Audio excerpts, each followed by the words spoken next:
I've heard a lot of things throughout my life as a sound engineer. Radio interference, thermal noise, that irregular hissing sound of a dying transformer, and of course, the low frequency that appeared in that cursed 1978 broadcast, the same one that still haunts me today, even when I turn off all the equipment. But nothing I had heard before prepared me for Gerson Lucca da Costa's recordings. I remember the night he called me. His voice was low, drawn out, as if someone were listening. He just said he had something to give me, but that I would probably regret it. Hours later, I found an external hard drive wrapped in electrical tape in front of my door. No note, no instructions, just one sentence written in pen. Investigate at your own risk. The first audio track I opened was from February 2014, recorded in the rural area of Caiçara in northern Rio Grande do Sul. A simple audio, almost silent, just the crackling of wood and the distant echo of the empty house. Then in the middle of the recording came the impacts, short impulses similar to small stones hitting the floor. At first listen, it seemed like just noise, but on the spectrogram, those beats formed lines, almost patterns, as if there were intention within the silence. The second recording was even more disturbing. In it, a stone crossed the interior of the room. There was no angle, no origin. It just appeared, as if it were already there, waiting to be noticed by the recording itself. When I pressed the headphones to review the audio, I felt a deep vibration inside my skull. It was a low, irregular frequency and immediately recognizable. The same sound signature as the Itapeva Case, the first sign that something was wrong. I took off the headphones right away, but the frequency continued to sound, not in the equipment, but in the environment. And for some reason, I don't want to admit, also inside me. At that moment I realized that Gerson didn't give me the recordings to investigate. He gave them to me to get rid of them. And now I know exactly why. The Caiçara case gained notoriety in 2014 when broadcasters in the northern region of Rio Grande do Sul began to show images of a simple wooden house where stones fell out of nowhere.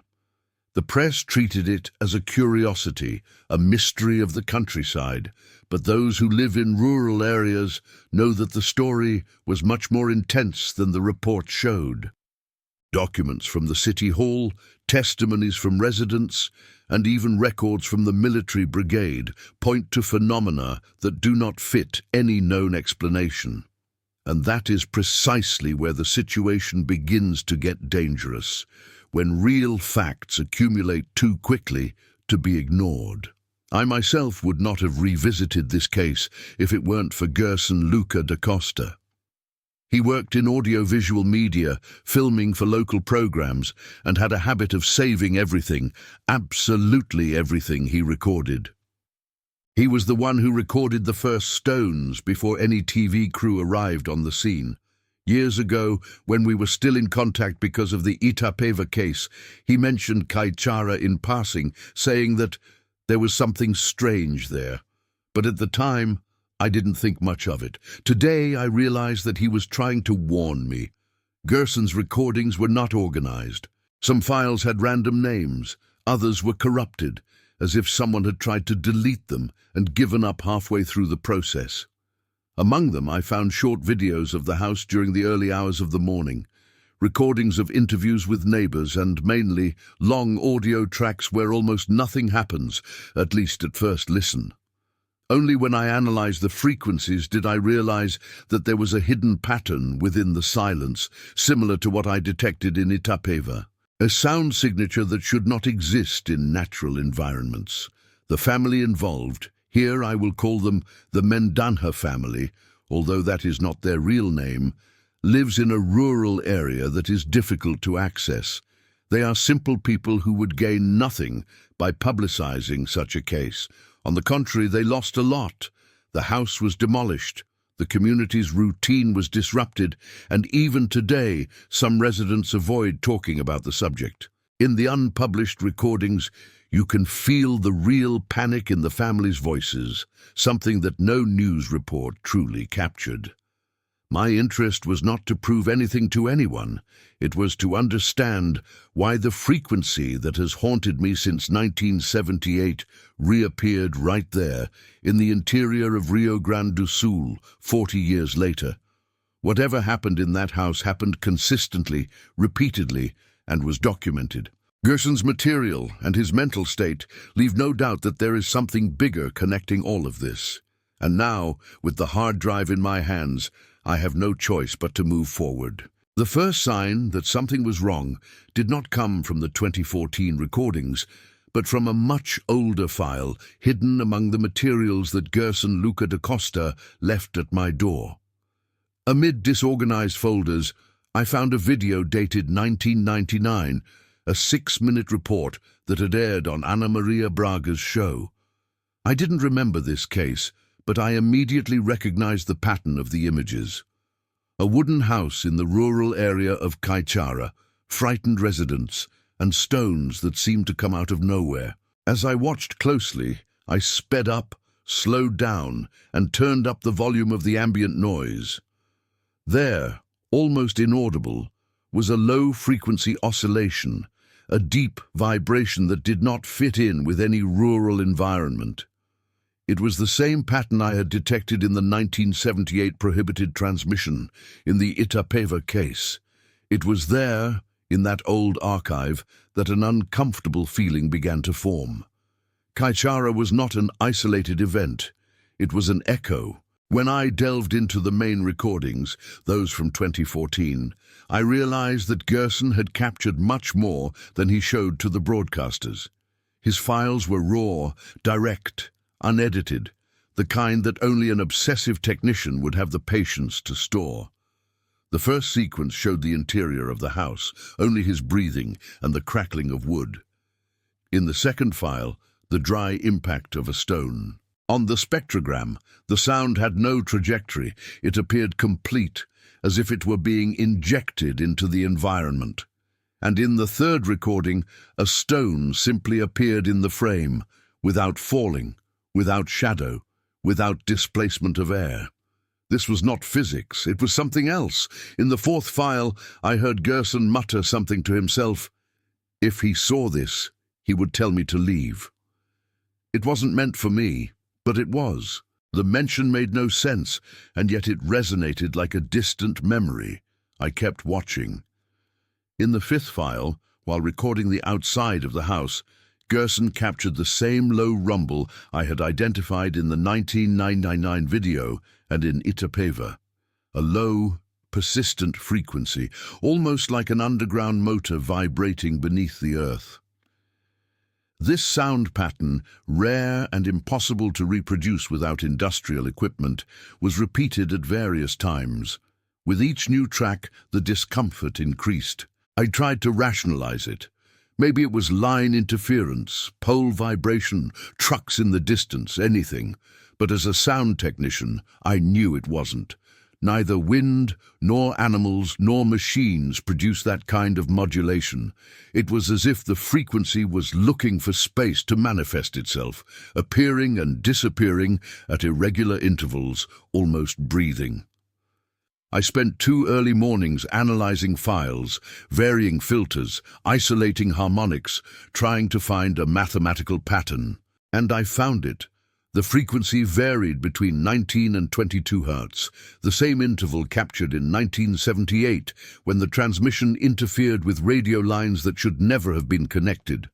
1 coincidence would be difficult, 2 improbable, 3 impossible. And yet there it was. I decided to go to Caiçara in person. The road to the countryside was narrow, damp, and each kilometer seemed quieter than the last. Upon arriving, I found the land where the original house had stood, demolished years before. The Mendanha family, who still lives next door, seemed too suspicious to welcome me, but they didn't try to chase me away. I kept my distance, respecting their silence, and approached the old foundation. The air there seemed colder than the rest of the land, as if the ground had its own memory. I took out my pocket recorder, put on my headphones, and played Gerson's recording made at that exact spot. The vibration started immediately, first in the headphones, then on the ground. I took off the headphones. The vibration continued. I bent down and touched the ground with my palm. The tremor was subtle, almost non-existent, but it was there. A sharp impact sounded behind me, a stone thrown. I turned around immediately. Nothing. Then another impact, now on the left, then on the right. The ground seemed to be testing my reaction. Then I heard it. Not the stones, but the frequency. The same rumbling as in 1999, the same pulse as in 1978, the same impossible signature that had haunted my dreams since Itapeva. The vibration intensified for a moment, as if something were pressing against the air inside, trying to cross an invisible boundary. I took a deep breath, and out of nowhere the frequency ceased as abruptly as it had appeared. The earth stood still, the air stood still. The silence was absolute, and in that silence I felt something deeper than fear, a certainty. I wasn't just analyzing an old case. I wasn't there out of professional curiosity. It wasn't coincidence, nor superstition, nor collective hysteria. It was a calling. And for some reason I still didn't understand. I had already answered it before I even arrived in that city. I returned to Caiçara's property the next day, taking only the essentials with me: the portable recorder, the directional microphone, and a pair of studio headphones. Before leaving the inn, I spent hours reviewing the 1999 video, that forgotten clip on Gerson's hard drive that had aired on the Mace Voce television program. The more I watched, the more I realized that the phenomenon had not begun in 2014, as most believed, but decades earlier. The interference recorded in the video, a micro-oscillation so brief that it was almost non-existent, was identical to one I found in the Itapeva Case. The same signature, the same interval of distorted silence, as if something had manifested itself for an instant and then retreated to some point where sound cannot reach. That detail changed everything. If the pattern was present in 1978, reappeared in 1999, and intensified in 2014, then I was not dealing with an isolated case. I was dealing with a cycle. The Mendana family watched from afar when I arrived at the site. They did not approach, but they did not show hostility either. It was more a mixture of weariness and resignation, as if they had already accepted that no one would ever fully understand what had happened there. I stood near the spot where the foundation of the old house still marked the ground. When I turned on the recorder and put the headphones in my left ear, I immediately heard the same low frequency I had felt the day before. It wasn't strong, but it was there, a low, irregular pulse, like slow breathing inside the earth. I adjusted the gain, moved the microphone in different directions, tried to locate the source. But the pattern changed places, as if it were reacting to me. In Itapeva, the interference was static.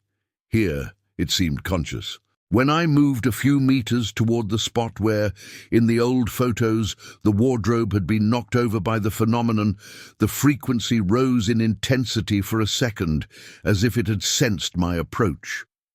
The pressure in the air changed, and for a split second I had the absurd sensation that the ground beneath my feet had become soft, almost unstable, as if it were breathing.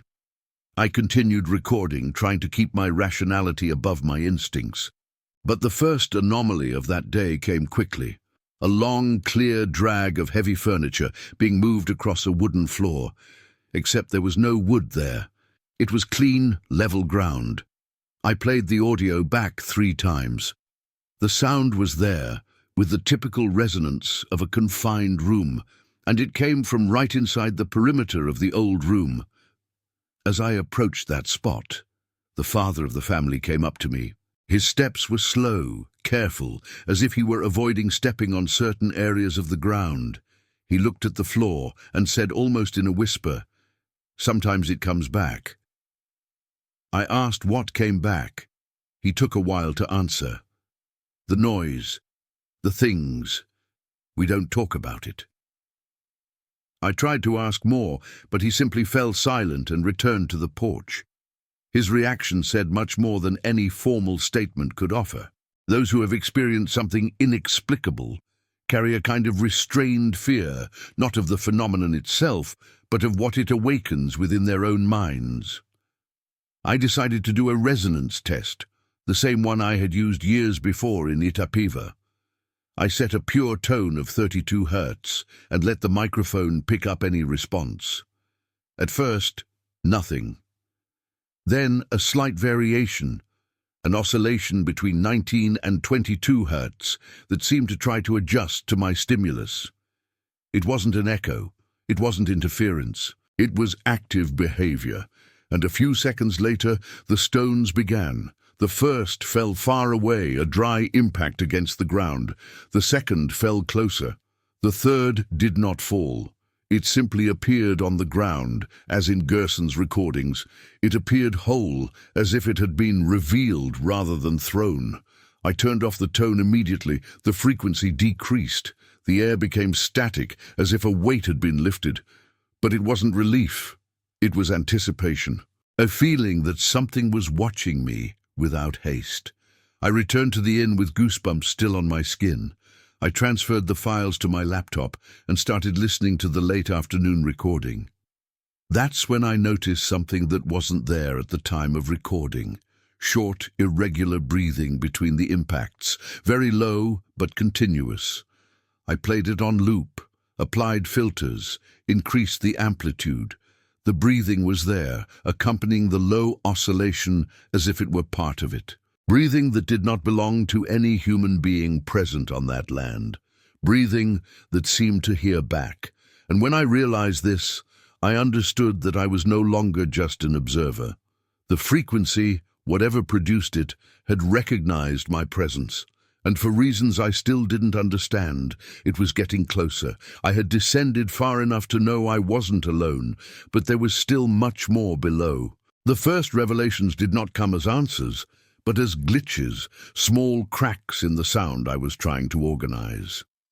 I spent hours analyzing the audio captured on the Caiçara site, and the irregular breathing, so minimal that it seemed like an accident, began to repeat itself consistently. I applied isolation and overlay filters in an attempt to separate it from the low frequency, but the more I processed it, the clearer it became that the two were not independent entities.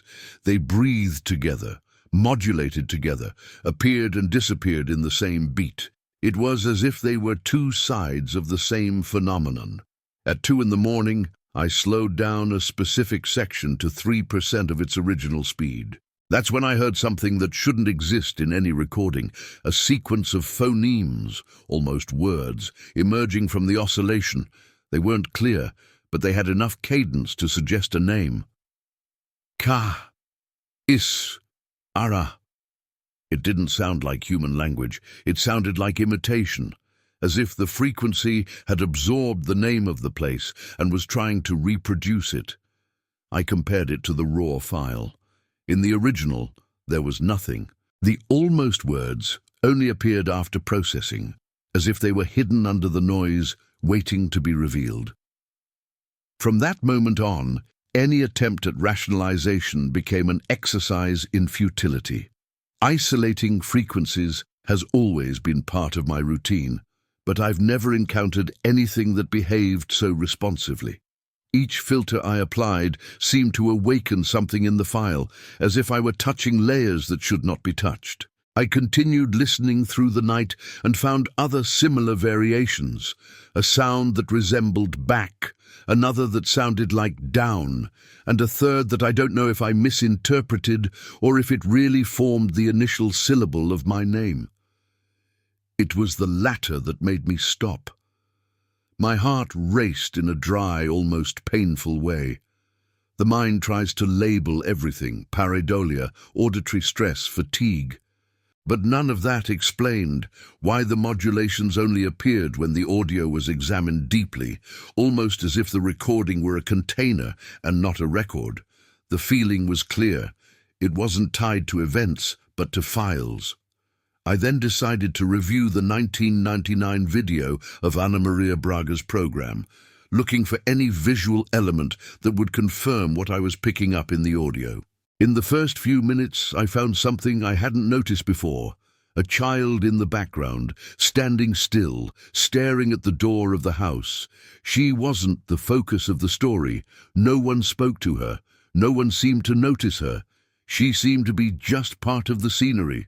But 2 minutes later she appears again, closer to the house, motionless, as if she hadn't walked. I played it back, frame by frame. The distance was too short to have been covered in the time shown, and the movement simply did not exist. In the third frame after her second appearance, she disappears completely. No blurring, cutting, or movement. Just absence. An omission so clean that it seemed intentional. When comparing it to the video of the stones thrown recorded by Gerson in 2014, I noticed another impossibility. A blur. A movement too fast in the corner of the frame, identical to the invisible advance of the child. The blur receded exactly in the frame before the stone appeared on the ground. It was as if something moved before the physical manifestation, and the camera captured only the trail. I went back to the audio recorded on site earlier that day. I wanted to understand if there was any connection between this invisible movement and the frequency oscillation. And it was while reviewing these excerpts that I noticed the pattern. Whenever I approached the center of the old room, the frequency changed its behavior.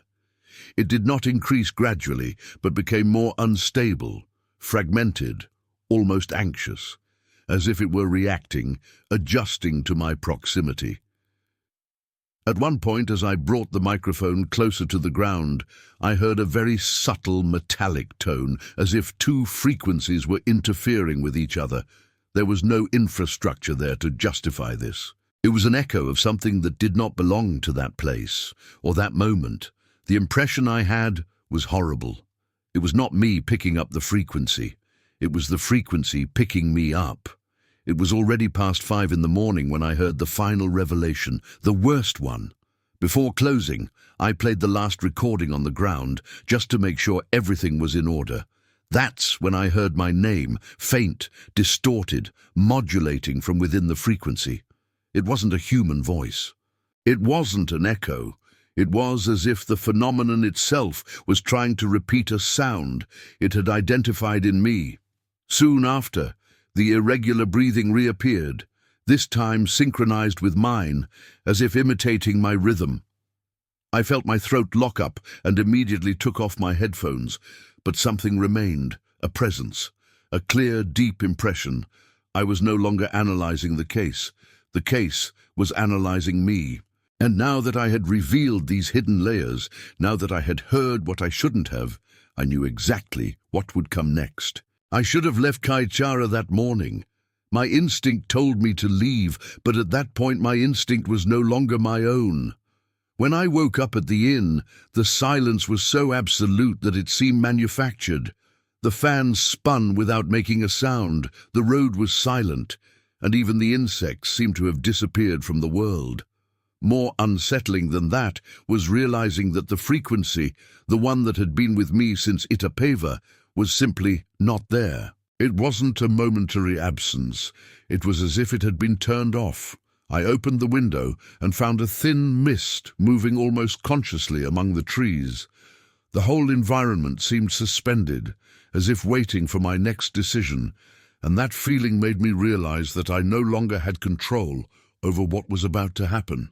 I spent the morning reviewing the recordings from the previous night and noticed a detail that had gone unnoticed. The irregular breathing that accompanied the frequency not only mimicked my presence. At 2 points, it synchronized with my own rhythm. The coincidence was impossible. I compared waves, amplitudes, intervals. The mirroring was too perfect to be accidental. And worse, it only appeared in the sections where the audio was forced to reveal hidden layers. It was as if the phenomenon was waiting for me to manipulate the file in order to respond. With each filter, small modulations appeared, almost words, as if the frequency were trying to learn to speak. That was what made me most uneasy. It didn't seem like I was analyzing static sound, but rather interacting with something that adjusted to my choices.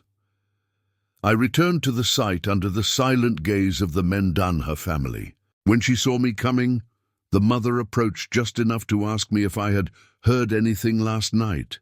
I hesitated. Perhaps it would be prudent not to admit anything, but something in her voice, the restrained fear, the effort to appear strong, made me respond honestly. When I said yes, she lowered her eyes, clasped her hands, and said, "Then it will be more difficult to leave here now." That sentence hit me like a shock. There was no threatening tone. It was more of a warning. As if she were warning me in the same way she would warn someone not to touch an electric fence. Even so, I asked permission to record a few more hours on the property. I decided to do a test. I turned on a portable white noise generator to observe possible interference. In the first few minutes, everything worked as expected, but suddenly the noise was swallowed up by absolute silence. 0 decibels, a silence so dense that it seemed to pull the air into itself. And then the frequency returned, not as sound but as physical pressure. It vibrated inside my chest, adjusting to my rhythm, disrupting my breathing. The feeling was clear and horrible. I wasn't just picking up the frequency, it was following me. When I took a few steps back, the frequency increased. It followed my movements. This was not the behavior of an electromagnetic field, natural vibration, or mechanical interference. It was responsive behavior. And that's when my cell phone vibrated in my pocket. The name on the screen made my hand tremble. Gerson. I answered and heard his trembling, urgent voice, asking if I had returned home. When I confirmed, he fell silent, as if he needed to choose his words carefully. "You shouldn't be there alone," he said. "Don't try to talk to her." My whole body froze. I asked what he was talking about. The answer came in a broken whisper. "With what listens to you, with what imitates you, with what learned your name."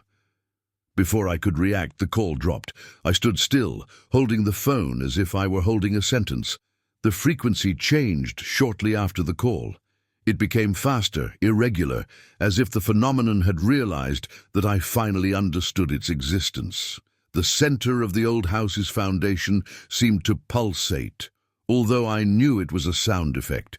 But it was useless to try to separate sound from sensation at that moment. Pressure built up around me as if the air were being stretched. And then I understood what my mind had been avoiding since the first night. I hadn't gone to Caiçara to investigate anything. I wasn't the one responsible for pulling that string. I was the one being pulled. The frequency wasn't a symptom of my obsession. It was the path, and I was already walking it long before I realized it. At that moment, with the ground vibrating beneath my feet, I understood that there was no possible direction left to go. There was no more investigation. There was only the descent. And, in some terrible way, I knew that what was to come would exceed everything I had seen so far. The rupture did not begin with an explosion, but with an intimate physical sensation that the world had lost its alignment. When I returned to the center of the demolished house's foundation, the ground felt different, as if it were breathing. The frequency, once irregular and pulsating, now adjusted to my own chest, modulating my breathing like an internal tide. I tried to stay calm, but each breath seemed dictated by something that did not come from my lungs. The Mendanha family watched from a distance, paralyzed in a mixture of fear and resignation. They knew, somehow they knew, that what accompanied me was no longer attached to the recordings. It was attached to me.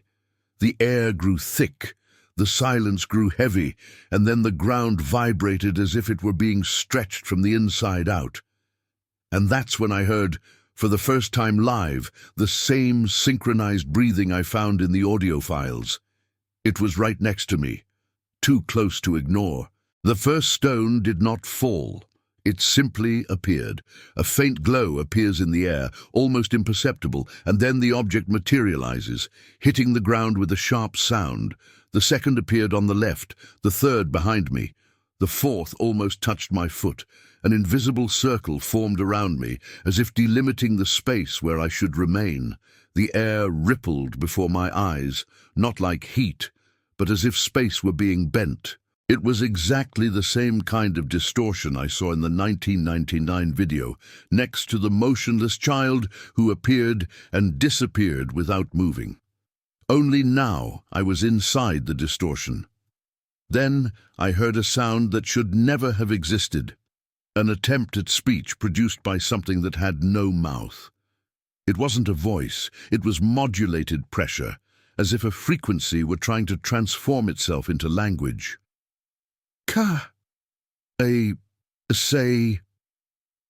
That's when I realized that the phenomenon was learning, repeating sounds, reproducing echoes of names captured decades earlier. When I tried to move, I found I couldn't take a single step. It wasn't physical paralysis, it was as if the air itself had enough density to prevent movement. The world became blurred at the edges of my vision, as if someone were decreasing the depth of field of reality. The frequency grew in intensity and for the first time became coherent, almost mathematical. No more irregular pulses, but a precise, deliberate cadence. The ground beneath my feet began to pulse, not tremor, pulsation, as if the terrain were adjusting to an external rhythm older than anything there. The mother of the family started screaming for me to get out of the center, but her voice sounded distant, as if coming from a room I no longer had access to.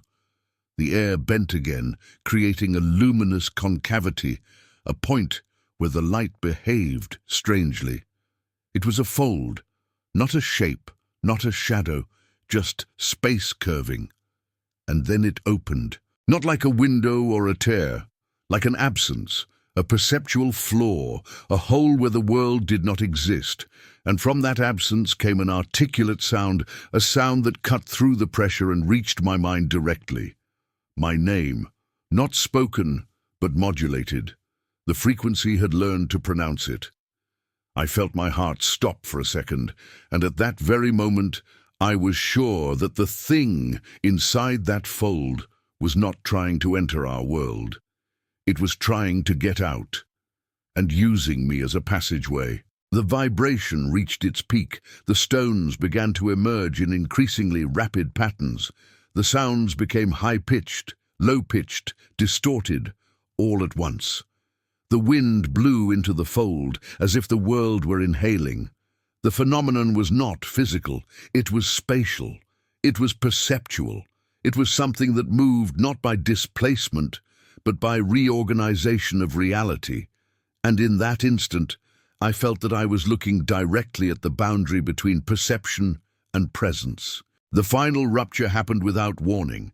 The air collapsed inward, the stones lost their pattern and fell disorderly, the fold closed as if it had never existed. An absolute silence took over the terrain, the kind of silence that belongs nowhere. I fell to my knees, feeling my hands tingle, as if the world had tried to pull me along with it. My vision went dark, and for a moment, I thought I had fainted. But before I completely lost consciousness, I heard something very clear, not in the environment, but inside me. A single word, spoken with the same deep, slow, artificial modulation. Come back. That word stuck in my mind like a command. The rupture had not been an isolated manifestation. It was an invitation, it was a step, and the thing that called me that day, it wasn't done with me. When I woke up, I was no longer on the ground. In place of the vibrating earth, the uneven foundation, and the impossible fold in the air, there was only the simple ceiling of the Caiçara health clinic, the stationary fan, and the smell of alcohol. The absence of the frequency was the first thing I noticed. There was no buzzing, no low pulse, no echo that had accompanied me since Itapeva. It was real silence, a silence so absolute that it seemed wrong. The nurse explained that I had fainted, that my family had brought me in, that the heat had knocked me out. I used his lie as a shelter because the truth could not be put into words. When I left the clinic, I found the Mendana family waiting outside. The mother asked me if I had heard anything. When I confirmed, she just said that once we hear it, it's harder to leave. She wasn't talking about the house, nor the city. She was talking about the thing that accompanied me now. I returned to the inn with the feeling that the world was back in place, but I was not.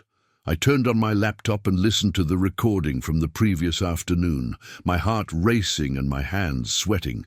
The synchronized breathing was there, imitating mine, correcting the rhythm, learning. And then came the most disturbing part, the hole in the audio. A clean 2-second jump, no digital glitch, no click, no buffer noise. It hadn't been corrupted. It had been removed. It was the same kind of absence I saw at the center of the fold, that point where the world ceased to exist for an instant. The recording confirmed something much worse than I was willing to admit. There was a part of the reality of that day that I no longer had access to, and that was not recorded anywhere. That erased fragment was proof that the rupture had not been an external event. It had also happened inside me. I left Caiçara early, without telling anyone. I only stopped when my cell phone got signal again. That's when I saw Gerson's missed voice message. His voice was tired, cracked, and carried something close to regret. He said that after hearing that, there was no point in running, that he had tried to ignore it but couldn't. He said she never wanted the house. She wanted someone who would listen. And now it was up to me. The message ended with a sentence that chilled me to the bone. "She's there where you're listening to this." I called back dozens of times. Voicemail. Since that day, Gerson has simply disappeared. He left behind the recordings and the responsibility of dealing with something that doesn't belong anywhere, but found its way through us. Returning home brought no relief. For days I avoided my equipment, avoided turning on anything that could amplify sound. But all it took was for the environment to become too quiet for her to reappear. Sometimes as a vibration, sometimes as a low rumble deep in my chest, sometimes as a quasi-hiss that seemed to circle behind me. No matter where I was, in bed, in the bathroom, walking around the room, the frequency would appear, and increasingly molded, increasingly precise, and from time to time it would modulate words, never complete, never firm, but trying, come back, come down, not. Always interrupted, always born of an effort that seemed conscious. It was impossible not to notice the progression. The frequency was learning, observing, testing the structure of human speech, as if trying to find the best way to communicate with me. Sometimes in the middle of the night, I wake up with the feeling that someone called my name, not from the door, not from the window, not from the hallway, but from within, as if the vibration passed through my skull and went straight to my thoughts. It is a call that comes from nowhere, and precisely because of that, can come from anywhere. I tried to rationalize it, I tried to deny it, I tried to walk away, but it's no use. What was in Caiçara? What was in the Itapeva broadcast? What manifested itself in 1999 and 2014 is not bound by geography. It is not bound by houses. It is not bound by devices. It is bound to those who listen. And I listened. I still listen. If there is any lesson in this story, it is only this. Certain frequencies are not detected. They are chosen. And when you finally realize you are listening, it is no longer you who is in control. It is it. And the only thing left, the only thing, is to try to survive the silence between one pulse and another. I've reviewed this case dozens of times since I returned from Caiçara, not because I want to understand, that's already impossible, but because I'm afraid of what I might forget. There are gaps in what I experienced, missing fragments, excerpts that I know happened but that I can't access without feeling my whole body shudder. And if there's anything worse than remembering, it's forgetting with the feeling that something else continues to remember for me. Since then, I've lived with the impression that every silence carries an echo of what I can't recover. Sometimes, when I try to reorganize the facts, my mind simply recoils, as if protecting a part that should not be touched. As if the emptiness I found in the recordings had found a similar space within me. The frequency didn't stay in Caiçara. It came with me. It doesn't matter if my equipment is turned on, if I'm in the dark or in the noise of the street. It appears in the intervals, in the moments when reality becomes thin. The low vibration arises behind thoughts, sometimes so faint that it seems like imagination, sometimes so strong that I feel my bones resonate. It mimics my breathing, repeats pauses, fills silences. It tries to form words, always incomplete, always as if it were practicing human sounds for the first time. It is no longer a noise, it is a presence, and the worst part is realizing that the more I try to ignore it, the closer it gets to the right form, clearer, more articulate, as if it were learning from me, and waiting for me to learn something in return. I try not to listen, but it's useless. The frequency doesn't depend on devices. It settles in the interval between one thought and another, exactly where no one can put filters. Gerson tried to warn me. My family tried to keep me away. But it took me too long to understand that there is no distance when what follows you is not in the world. It is in you. I thought I would leave everything behind when I left that dirt road, but now I know that it was never tied to the place. It was never about walls, roofs, or old transmissions. It was about who listened, and I listened. I still hear it. If there is any conclusion to this case, it is only this. Certain frequencies are not detected. They are chosen. And when you finally realize you are listening, you are no longer in control. It is, and the only thing left, the only thing, is to try to survive the silence between one pulse and another.